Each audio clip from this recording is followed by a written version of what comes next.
Hello, good morning to everyone. मेरा नाम है कल्पना शुक्ला और आज हम जिस सेशन को शुरू करने जा रहे हैं, बहुत सारे स्टूडेंट्स का कहना था कि आप भारतीय जो स्वतंत्रता आंदोलन है उससे संबंधित कुछ ऐसे आंदोलन हैं जिन्हें कवर कराइए, क्योंकि आप लोगों का UP triple S C PET का एग्ज़ाम होने वाला है जिसमें भारतीय राष्ट्रीय आंदोलन जो है एक अलग से टॉपिक दे रखा है। अगर आपने उसका सिलेबस पढ़ा होगा तो आपने ज़रूर ये देखा होगा। तो इसमें हमें कवर कहाँ से करना है, कहाँ से हमें राष्ट्रीय आंदोलन कवर करने हैं, तो मैं आपको बताना चाहती हूँ कि आपको भारतीय राष्ट्रीय कांग्रेस की स्थापना से लेकर के जब तक भारत स्वतंत्र होता है वहाँ तक जो भी आंदोलन हुए, जो भी सोसाइटीज़ बनी, उनके द्वारा जो भी गतिविधियाँ हुई, उन्हें हमें कवर करना है। तो इसमें हमें कांग्रेस के जितने भी अधिवेशन हैं जो कि महत्वपूर्ण है, जिनमें कुछ ना कुछ ऐसी स्पेशल बात हुई है जो एग्ज़ाम के पॉइंट ऑफ व्यू से बहुत इंपॉर्टेंट है, वो हम कवर करेंगे। तो मैं आपको बता दूं कि इस आंदोलन से संबंधित मैं 3 वीडियोस बनाऊंगी, क्योंकि एक वीडियो में इसे कवर करना बहुत ही मुश्किल है और फिर मुझे नहीं लगता कि बहुत बड़ी वीडियो होगी तो आप लोग उसे देखना भी प्रेफर करेंगे। तो छोटे छोटे पार्ट्स में मैं 3 वीडियोस बनाऊंगी और आप लोग प्लीज़ इस वीडियो को सपोर्ट करिएगा, जितना ज़्यादा हो सकता है शेयर करिएगा, और आपके एग्ज़ाम के पॉइंट ऑफ व्यू से ये बहुत ही इंपॉर्टेंट वीडियो हो जाता है। तो हम शुरुआत करेंगे आज के हमारे भारतीय राष्ट्रीय आंदोलन की, कि किस प्रकार से कैसी गतिविधियां थीं कि इतने आंदोलन हुए भारत को आज़ाद कराने के लिए, भारतीयों को अपने वर्चस्व को प्राप्त करने के लिए। तो वो कौन कौन से कारण थे हम सब डिस्कस करेंगे, और कैसा बैकग्राउंड रहा था, कैसे कारण बने थे, वो सब हम डिस्कस करेंगे। तो आप लोग प्लीज़ वीडियो को लाइक कर दें और शेयर करना बिल्कुल भी मत भूलें। सो अगर हम बात करें इसे 3 चरण में हम कैसे कंप्लीट करेंगे, तो 3 चरण की बात करें। पहला जो चरण था वो 1885 से लेकर के 1905 ईस्वी तक का रहा है। उसके बाद 1905 से लेकर के 1919 तक फिर हमें देखने को मिला 1919 में ऐसा क्या बदलाव आया कि हमने उसे तीसरे चरण में रखा है। 1919 में जो सबसे बड़ा बदलाव आया वो हिंदू मुस्लिम एकता यहाँ पर टूटती हुई दिखाई दी।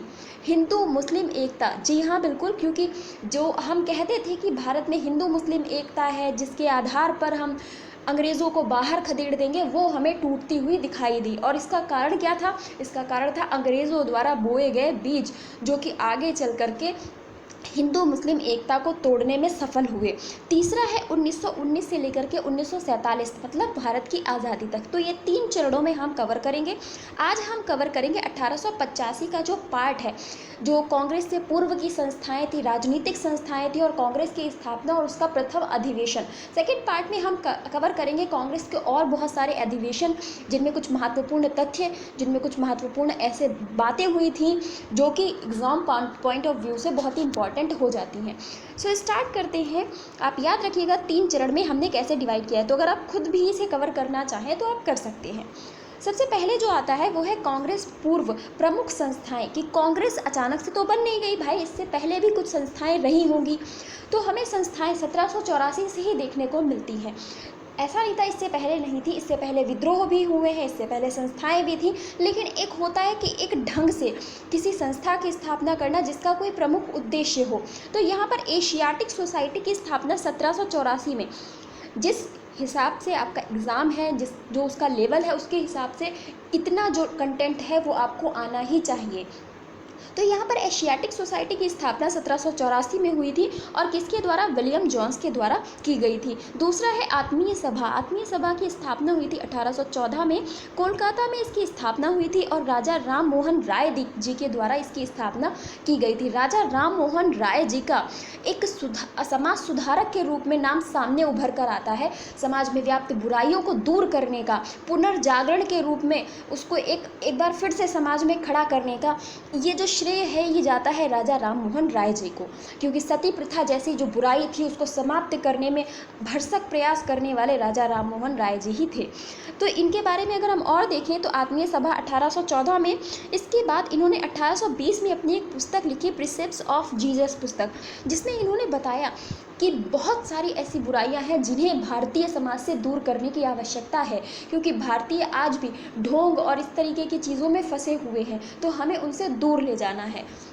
तीसरा, ब्रह्म समाज की स्थापना 1828। मोस्ट इम्पॉर्टेंट क्वेश्चन यहाँ से पूछा जा सकता है। तो 1828 ईस्वी में ब्रह्म समाज की स्थापना हुई थी। यहाँ पर इसकी प्रमुख बातें क्या थी कि क्यों ब्रह्म समाज था, इसके क्या उद्देश्य थे, ब्रह्म समाज के कुछ प्रमुख तथ्य क्या थे, तो उस पर हम विचार करते हैं। तो ब्रह्म समाज के बारे में अगर हम पढ़ना चाहें, यहाँ पर ब्रह्म समाज के लोगों का कहना था कि ईश्वर एक है, मतलब हम सभी के लिए एक ही ईश्वर है जो सभी का कर्ता धर्ता है, जो सभी की रक्षा करता है। परमात्मा निर्गुण है, निराकार है, अर्थात न जन्म हो सकता है परमात्मा का और ना ही परमात्मा की मृत्यु होती है। फिर आगे इनका कहना था कि ये मूर्ति पूजा के विरोधी थे, धार्मिक पुस्तक व पूजा में इनका विश्वास नहीं था, और यही बातें आपसे कथन में बना करके पूछी जाती है, यही बातें आपसे पूछ ली जाती हैं कि क्या ब्रह्म समाज पुस्तकों की पूजा को, या फिर आप कह सकते हैं जो धार्मिक पुस्तकें हैं उनमें विश्वास करता था या नहीं करता था। इस तरीके के पॉइंट्स बनाए जा सकते हैं कि ब्रह्म समाज का मानना था कि ईश्वर एक है या ईश्वर अनेक है, इस तरह से भी क्वेश्चन बन सकता है। तो ये जो तथ्य हैं यहाँ पर, इनको आपको याद रखना है। आगे हम बात करें तो 1818 ईस्वी की वो घटना है जब सती प्रथा विरोधी अभियान पहली बार राजा राम मोहन राय जी के द्वारा चलाया गया था, और अंग्रेज़ों को बताया गया था कि भारत में इस तरह की बुराइयाँ व्याप्त हैं और आपको इन पर वर्क करना चाहिए। और इन्हीं के प्रयासों से आप कह सकती हैं कि जो समय के वायसराय थे उनकी नज़र में ये आया कि सती प्रथा एक ऐसी समस्या है जिसे समाप्त करना चाहिए, और उन्होंने प्रयास भी किया। तो सती प्रथा के लिए इन्होंने सती प्रथा विरोधी 1818 में अभियान चलाया था। 1885 में वेदांत कॉलेज की स्थापना की थी इन्होंने, बहुत ही इंपॉर्टेंट है। 1825 ईस्वी में वेदांत कॉलेज की स्थापना और 1828 में ब्रह्म समाज की स्थापना। राजा राम मोहन राय जी का 1833 ईस्वी में ब्रिस्टल इंग्लैंड में इनका निधन हुआ था। तो भारत में इनका निधन भी नहीं हुआ है, भारत से बाहर इनका निधन हुआ है। आगे हम बात करते हैं और कौन कौन से अभियान हुए हैं। तो युवा बंगाल आंदोलन 1826 ईस्वी में हुआ। युवा बंगाल आंदोलन 1826 किनके द्वारा तो हेनरी लुई विवियन डिरोजियो इनका नाम है। तो हेनरी डिरोजियो या विवियन डिरोजियो, आप इनको बहुत सारे नामों से जानते हैं। तो इनके द्वारा ये प्रयास किया गया युवा बंगाल आंदोलन का। इसके बाद तत्वबोधिनी सभा 1839 में तत्वबोधिनी सभा की स्थापना देवेंद्र नाथ ठाकुर जी के द्वारा की गई, और देवेंद्र नाथ ठाकुर जी रविंद्रनाथ टैगोर जी के भाई ही थे। तो यहाँ पर टैगोर भी हो सकता है और ठाकुर भी हो सकता है, तो आप कंफ्यूज बिल्कुल भी नहीं होंगे। आगे है 1858 ईस्वी में ब्रह्म समाज की बागडोर केशव चंद्र सेन के हाथों में आ गई। जब ब्रह्म समाज की जो बागडोर थी केशव चंद्र के हाथों में आई, बदलाव वहाँ से प्रारंभ होने शुरू हो गए। इससे पहले देवेंद्र नाथ ठाकुर भी थोड़े दिनों तक इसके कर्ता धर्ता रह चुके थे। इसके बाद बागडोर केशव चंद्र सेन के हाथों में आ गई, और यहीं पर से टूटने की जो एक प्रक्रिया है वो प्रारंभ हो चुकी थी कि ब्रह्म समाज में लोगों के अलग अलग विचार आने लगे। राजा राम मोहन राय के विचारों को छोड़कर लोग अलग विचारों की ओर भागने लगे। तो यहाँ पर ब्रह्म समाज अलग बनने लगा, या आप कह सकते हैं टूटने लगा। आगे हमें देखने को मिलता है पूना सार्वजनिक सभा 1867 में पूना सार्वजनिक सभा की स्थापना एमजी रेनेडे के द्वारा की गई थी। तो ये भी बहुत ही महत्वपूर्ण है, पूना सार्वजनिक सभा 1867 एमजी रेनेडे के द्वारा। नेक्स्ट है प्रार्थना सभा 1867, वहीं 1867, और बम्बई में प्रार्थना समाज की स्थापना की गई। प्रार्थना समाज की स्थापना में केशव चंद्र सेन, एमजी रेनेडे, आत्माराम पांडुरंग और देवेंद्र नाथ ठाकुर, इन चारों लोगों ने सम्मिलित रूप से आप कह सकते हैं कि प्रार्थना समाज की स्थापना की थी। तो इन चारों में से किसी का भी नाम हो सकता है, या एक अलग नाम देकर के आपको नहीं में भी कथन या नहीं में भी आंसर लगाने के लिए आ सकता है। तो आप इनका चारों का नाम याद रखिए कि प्रार्थना समाज की स्थापना केशव चंद्र सेन, एमजी रेनेडे, आत्माराम पांडुरंग और देवेंद्र नाथ टैगोर जी के द्वारा की गई थी। आगे चलते हैं कि ये जो प्रार्थना समाज था इसका उद्देश्य क्या था। प्रार्थना समाज का जो प्रमुख उद्देश्य था वो था जाति व्यवस्था को अस्वीकृत करना। ये जो जाति व्यवस्था ब्राह्मण, क्षत्रिय, वैश्य, शूद्र, जो कि हमें ऋग्वेद के समय से भी देखने को मिल रही है, वैदिक काल से देखने को मिल रही है, क्योंकि सबसे पहले अगर वर्ण व्यवस्था का कहीं उल्लेख मिलता है तो वो मिलता है हमारे वेद ऋग्वेद में। और ऋग्वेद में ये बताया गया है कि ब्रह्मा के जो मुख है उससे ब्राह्मण की स्थापना हुई है, ऐसे करके चारों को, और शूद्रों को उनके पैरों से मतलब जन्मित माना जाता है कि शूद्रों का जो जन्म है वो ब्रह्मा के पैरों से हुआ है। तो कहीं ना कहीं समाज में जाति व्यवस्था फैली कि अलग अलग जातियों में लोगों को बांट दिया गया। पहले जातियाँ नहीं थी क्योंकि पहले कर्म मतलब व्यवसाय के आधार पर लोगों का जो धर्म होता था कि आप अगर कोई भी व्यवसाय अपना लेते हैं, अगर आप मतलब पंडित का व्यवसाय अपना लेते हैं तो आप पंडित हो जाएंगे, या अगर आप लोहार का व्यवसाय अपना लेते हैं तो आप लोहार हो जाएंगे। लेकिन यहाँ पर क्या क्या हुआ कि यहाँ पर जाति व्यवस्था आई कि जिस जाति में आपने जन्म लिया है आप ज़िंदगी भर उसी जाति में कुड़ते रहेंगे, और वो आज भी हमें देखने को मिलता है। तो यहाँ पर जाति व्यवस्था को अस्वीकृत करना कि इस तरीके की कोई व्यवस्था नहीं होगी समाज में। स्त्री शिक्षा को प्रोत्साहन देना कि स्त्रियों की शिक्षा भी बहुत ही आवश्यक है, तो उसको नगण्य बिल्कुल भी ना रखा जाए। तीसरा है विधवा पुनर्विवाह को प्रोत्साहन देना, जो कि बहुत ज़रूरी था क्योंकि उस समय सती प्रथा जैसी समस्याएं चल रही थीं समाज में। कहीं ना कहीं स्त्रियों की स्थिति जब उनके पति की मृत्यु हो जाती थी तो बहुत ही दयनीय हो जाती। तो ऐसे में विधवा पुनर्विवाह को प्रोत्साहन देना भी बहुत ही ज़रूरी था। आगे हमें देखने को मिलता है लड़के एवं लड़की दोनों की विवाह की आयु में वृद्धि की जाए, क्योंकि पहले बहुत ही छोटी कम आयु में विवाह कर दिया जाता था। तो ऐसे में एक मानसिक संतुलन आप कह सकते हैं कि वो भी ज़रूरी होता है, तो यहाँ पर उसके लिए भी प्रयास किया गया। आगे हमें देखने को मिलता है वेद समाज की स्थापना 1867। तो 1867 में 3 घटनाएं हो चुकी हैं, आप याद रखिएगा। तो वेद समाज की स्थापना भी केशव चंद्र सेन जी के द्वारा की गई थी। फिर आता है सत्य शोधक समाज, मोस्ट इम्पॉर्टेंट क्वेश्चन है, यहाँ से हो सकता है कि क्वेश्चन बने। 1873 ईस्वी में 1873 में सत्य शोधक समाज की स्थापना ज्योतिबा फुले जी के द्वारा की गई थी, महात्मा ज्योतिबा फुले द्वारा। इन्होंने बहुत ही प्रयास किए हैं। उद्देश्य इसका था समाज सेवा करना, स्त्रियों तथा निम्न जातियों के अधिकारों की रक्षा करना, इसके साथ साथ शिक्षा का प्रसार करना कि स्त्री शिक्षा की तरफ इन्होंने बढ़ावा दिया। इन्होंने कई सारे कॉलेजेस की स्थापना कराई। तो यहाँ पर हमें देखने को मिलता है कि समाज सेवा इनका प्रमुख उद्देश्य रहा। इसके साथ साथ में निम्न जातियों को भी इन्होंने सपोर्ट करने की कोशिश की थी, तो ज्योतिबा फुले जी के द्वारा। और ये सारी की सारी कांग्रेस से पहले से चल रही हैं। कांग्रेस की स्थापना तो बहुत बाद में हुई, समाज में समाज सुधारक कार्य बहुत पहले से शुरू हो गए थे। आगे हमें देखने को मिलता है इंडियन लीग की स्थापना। इंडियन लीग की स्थापना 1875 ईस्वी में शिशिर कुमार घोष जी के द्वारा की गई। फिर इंडियन एसोसिएशन की स्थापना 1876 में आनंद मोहन बोस और सुरेंद्र नाथ बनर्जी जी के द्वारा की गई। आपसे क्वेश्चन ऐसे ही पूछा जाएगा कि या तो स्थापना कब हुई या फिर किसके द्वारा की गई, क्योंकि ये एग्ज़ाम बहुत हाई क्लास एग्ज़ाम नहीं है कि बैकग्राउंड में जा कर के कोई छोटा सा पॉइंट उठा करके वहाँ से फैक्ट बनाया जाए, नहीं, ये सिर्फ ऊपरी फैक्ट की बात करेंगे। यहाँ पे बहुत कठिन एग्ज़ाम नहीं होगा, तो आपको जितना पॉइंट टू पॉइंट है उतना याद करना है। आगे हम बात करते हैं थियोसॉफिकल सोसाइटी की स्थापना। ये बहुत ही इंपॉर्टेंट है। थियोसॉफिकल सोसाइटी की स्थापना 1882 में मद्रास के अड्यार में। हम भारत के सेंस में सबसे पहले बात करते हैं कि भारत के सेंस में इसकी स्थापना कब हुई। तो 1882 में मद्रास के अड्यार में थियोसॉफिकल सोसाइटी की स्थापना की गई, और इससे पहले स्थापना विदेश में अमेरिका में 1875 में इसकी स्थापना की जा चुकी थी। तो इसकी स्थापना मैडम ब्लॉटवस्की और कर्नल अलकॉट जी के द्वारा की गई थी। इन्होंने, ऐसा नहीं था कि सभी अंग्रेज़ बेकार ही थे, कुछ ने प्रयास करने की कोशिश की।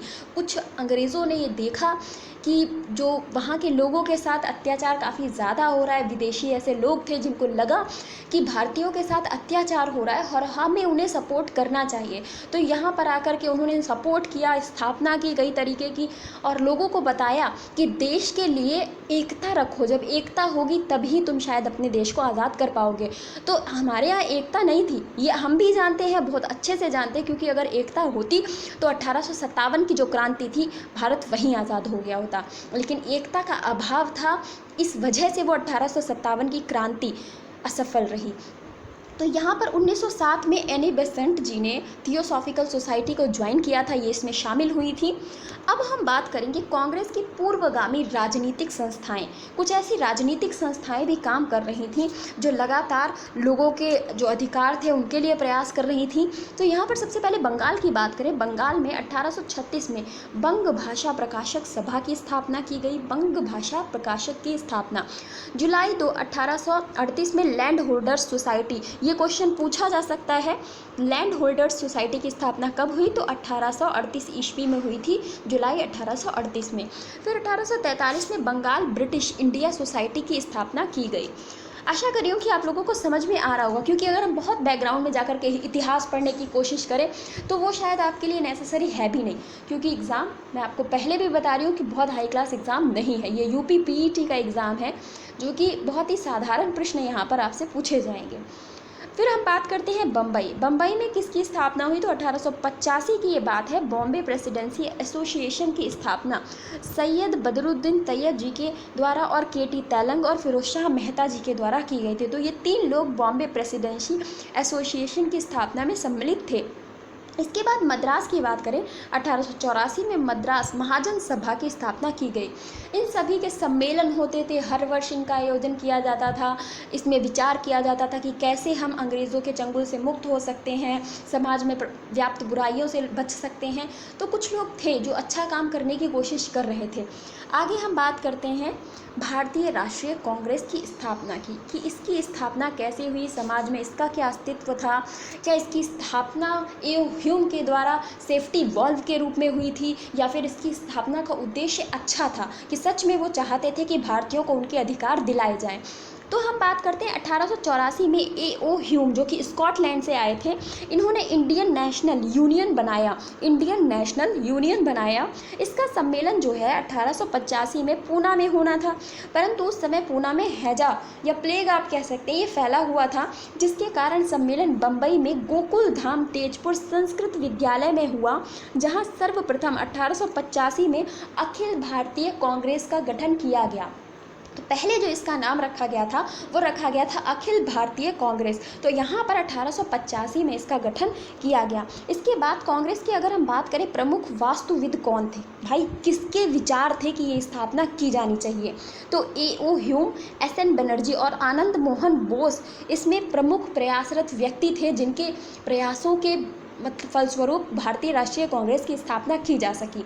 अब यहाँ पर कुछ लोगों का कहना है कि A.O. ह्यूम ने भारतीय राष्ट्रीय कांग्रेस की स्थापना सेफ्टी वॉल्व के रूप में की। तो ये जानना आपके लिए थोड़ा ज़रूरी है कि क्या ये सच है या नहीं, क्योंकि ऐसा कहा जाता है कि जब A.O. ह्यूम भारत में आए तो इनको ये कहीं से सूचना मिली कि भारत में बहुत बड़ा विद्रोह होने वाला है अंग्रेजी सत्ता के विरुद्ध, और वो विद्रोह हो सकता है, उस विद्रोह की आंधी में इस बार ये अंग्रेजी सत्ता यहाँ से बहकर कहीं और चली जाए। तो ऐसे में A.O. ह्यूम को लगा कि अगर किसी संस्था की स्थापना कर दी जाए जहाँ ये भारतवासी अपने जो थोड़े बहुत विचार हैं उनको रख सके, तो इनके ये जो विद्रोह की आंधी है उसको शांत किया जा सकता है। तो A.O. ह्यूम ने उस समय जो वायसराय डफरिन थे उनसे कहा कि हम भारतीय राष्ट्रीय कांग्रेस की स्थापना करेंगे और आपसे निवेदन है कि आप इसमें बाधा ना डालें। और ऐसा ही हुआ, वरना किसी वायसराय के शासनकाल में इतने बड़े संगठन की स्थापना करना थोड़ा मुश्किल था। लेकिन यहाँ पर A.O. ह्यूम शामिल थे, जिन्होंने पहले से सब योजना बना रखी थी कि विद्रोह को रोकना है, अगर विद्रोह हो गया तो फिर सत्ता को संभालना मुश्किल हो जाएगा, क्योंकि अब जो है पढ़े लिखे समाज के लोग हैं जो शायद आपको टिकने नहीं देंगे। तो यहाँ पर आप कह सकते हैं कि A.O. ह्यूम के एक मन से जो बने हुए विचार थे, एक उनकी योजना का तरीके से भारतीय राष्ट्रीय कांग्रेस की स्थापना की गई। लेकिन कुछ भारतीय इतिहासकार इसको गलत मानते हैं। उनका कहना था नहीं, वो भारत में प्रयास करने आए थे, भारतीयों को उनके अधिकार दिलाने के लिए सच में प्रयास करना चाहते थे, इसीलिए उन्होंने भारतीयों की मदद की और भारतवासी पहले ही भारतीय राष्ट्रीय कांग्रेस की स्थापना करना चाहते थे। तो इसमें कोई बहुत बड़ी बात नहीं थी कि A.O. ह्यूम का इसमें हम बहुत बड़ा सहयोग माने। तो सबके अपने अपने विचार हैं, लेकिन जहाँ तक हमें लगता है कि A.O. ह्यूम ने सेफ्टी वॉल्व के रूप में ही भारतीय राष्ट्रीय कांग्रेस की स्थापना की थी, ताकि जो अंग्रेज़ी सत्ता यहाँ पर बैठी हुई थी उसको बचाया जा सके। बात करते हैं प्रथम अधिवेशन की। तो दिसंबर 1885 में पहला अधिवेशन हुआ। आपको सभी को पता है कि बम्बई में पहला अधिवेशन हुआ था, क्योंकि प्लेग फैला हुआ था पुणे में, ये पुणे में होने वाला था, तो वहाँ से इसको बम्बई शिफ्ट किया गया। दादा भाई नौरोजी के कहने पर इसका जो नाम था भारतीय राष्ट्रीय संघ से भारतीय राष्ट्रीय कांग्रेस रखा गया। वायसराय उस समय कौन था? तो लॉर्ड डफरिन जो थे उस समय वायसराय थे। याद रखिएगा, क्वेश्चन बन सकता है कि जब भारतीय राष्ट्रीय कांग्रेस की स्थापना हुई उस समय वायसराय कौन था? तो लॉर्ड डफरिन थे। अध्यक्षता की बात करें तो व्योमेश चंद्र बनर्जी, मोस्ट इम्पॉर्टेंट है, व्योमेश चंद्र बनर्जी जी के द्वारा प्रथम अधिवेशन की अध्यक्षता की गई थी। प्रतिभागी अगर हम बात करें तो 72 प्रतिभागी, 72 जो पार्टिसिपेंट्स थे, इन्होंने पार्टिसिपेट किया था। दादा भाई नौरोजी कांग्रेस के 3 बार अध्यक्ष भी बने। ये भी आपके लिए इम्पॉर्टेंट है, आपसे पूछा जा सकता है कि दादा भाई नौरोजी कितनी बार इसके अध्यक्ष रहे, तो 3 बार इसके अध्यक्ष रहे हैं। आगे हम बात करें तो कलकत्ता विश्वविद्यालय की कादम्बिनी गांगुली ने 1890 ईस्वी में पहली बार कांग्रेस को संबोधित किया था। अब आप सोच रहे होंगे कि मैंने इनका नाम आपको स्पेशली क्यों बताया, क्योंकि ये वो महिला हैं जिन्होंने डॉक्टर की डिग्री सबसे पहले प्राप्त की थी। कोई स्नातक की डिग्री प्राप्त करने वाली या किसी स्नातक के विश्वविद्यालय में एडमिशन भी लेने वाली ये पहली महिला थी, तो इसीलिए ये बहुत ही महत्वपूर्ण महिला थी। और इनके प्रयासों से ही महिलाओं की भूमिका जो हमें आंदोलनों में देखने को मिलती है, जो भारतीय राष्ट्रीय कांग्रेस में जो भारतीय महिलाएं हैं उनकी भूमिका देखने को मिलती है, वो इनके प्रयासों से ही देखने को मिलती हैं। इन्होंने समाज में एक, आप कह सकते हैं, आदर्श मॉडल प्रस्तुत किया कि महिलाओं को भी आगे बढ़कर यहाँ पर हिस्सा लेना चाहिए। तो कादम्बिनी गांगुली बहुत ही महत्वपूर्ण महिला थी, डॉक्टर की डिग्री इन्होंने हासिल की थी। अब हमें कांग्रेस के कुछ लोगों के द्वारा कहे गए कुछ शब्द थे कांग्रेस के लिए जो कहे गए थे, जो कि एग्ज़ाम में आपसे पूछे जा सकते हैं कि ये किसने कहा था। तो यहाँ पर डफरिन ने कहा था कि कांग्रेस केवल सूक्ष्मदर्शी अल्पसंख्यक का प्रतिनिधित्व करती है। कांग्रेस केवल सूक्ष्मदर्शी अल्पसंख्यक का प्रतिनिधित्व करती है। इसके बाद कर्जन का कहना था कांग्रेस अपने पतन की ओर लड़खड़ाती हुई जा रही है। ऐसा कर्जन ने कहा था, लॉर्ड कर्जन ने, कि कांग्रेस अपने पतन की ओर लड़खड़ाती हुई जा रही है, क्योंकि जब इनका शासनकाल चल रहा था उस समय कांग्रेस में एक फूट पड़ी थी गर्म दल और नरम दल के बीच में। तो इन्होंने कहा था कि अब इसका पतन तय है और मैं जब तक वायसराय हूँ मैं इसको कह सकते हैं कि इसके पतन को होते हुए अपनी आंखों से देखूंगा। इस तरीके से पूरा बयान था, लेकिन यहाँ पर आपको याद रखना है कि कांग्रेस अपने पतन की ओर लड़खड़ाती हुई जा रही है, ऐसा कहना कर्जन का था। आगे कुछ भारतीयों ने भी कांग्रेस पर टीका टिप्पणी की थी।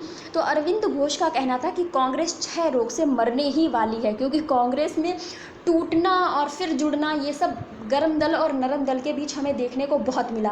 और हम सेकंड पार्ट में यही डिस्कस करेंगे कि क्या कारण था कि गर्म दल और नरम दल में कांग्रेस टूटी, विभाजन हुआ, फिर एकता हुई और फिर विभाजन हुआ। फिर बात करते हैं बंकिम चंद्र चटर्जी जी की। बंकिम चंद्र चटर्जी, आप सभी इनके नाम से परिचित हैं। तो बंकिम चंद्र चटर्जी जी ने कहा था कि कांग्रेस के लोग पदों के भूखे राजनीतिज्ञ हैं, जो कि कहीं ना कहीं सच था, क्योंकि अगर ये भूखे राजनीतिज्ञ ना होते तो भारत 2 हिस्सों में नहीं बंटता। सत्ता की इतनी ज़्यादा भूख थी, इतना प्रधानमंत्री और राष्ट्रपति बनने का शौक़ था कि भारत को 2 हिस्सों में बांट दिया गया। अगर वहाँ पर थोड़ा सामंजस्य दिखाया जाता तो हो सकता है कि आज स्थिति थोड़ी अलग होती। लेकिन यहाँ पर ये बिल्कुल सही है, क्योंकि अगर सत्ता के भूखे ना होते तो महात्मा गांधी जी के कहने पर भारत की आज़ादी के बाद कांग्रेस को एक राजनीतिक दल बनने से पहले ही समाप्त कर दिया जाता, क्योंकि महात्मा गांधी ने कहा था कि अब शायद भारतीय राष्ट्रीय कांग्रेस को एक राजनीतिक दल बनाने की आवश्यकता नहीं है, इसको यहीं पर समाप्त कर देना चाहिए, क्योंकि हमने हमेशा समाज सेवा की है, तो हमें एक राजनीतिक दल के रूप में कार्य नहीं करना चाहिए। लेकिन जवाहरलाल नेहरू ने महात्मा गांधी जी का कहना नहीं माना और उन्होंने, आज भी भारतीय राष्ट्रीय कांग्रेस है जो कि उनके पारिवारिक सदस्य ही चला रहे हैं और जो कि अब फिर से लड़खड़ाती हुई दिख रही है, जिसकी आगे कोई, आप कह सकते हैं, भविष्य अच्छा नज़र नहीं आ रहा है। तो ये था हमारा आज का सेशन जो हमने पार्ट 1 में डिस्कस किया है, और पार्ट 2 में हम कांग्रेस के अधिवेशन वगैरह डिस्कस करेंगे, उससे रिलेटेड और भी पॉइंट्स डिस्कस करेंगे। तो ये था हमारा आज का वीडियो। आपको कैसा लगा प्लीज़ कमेंट बॉक्स में ज़रूर बताइएगा और वीडियो को शेयर करते रहिएगा। Thank you so much.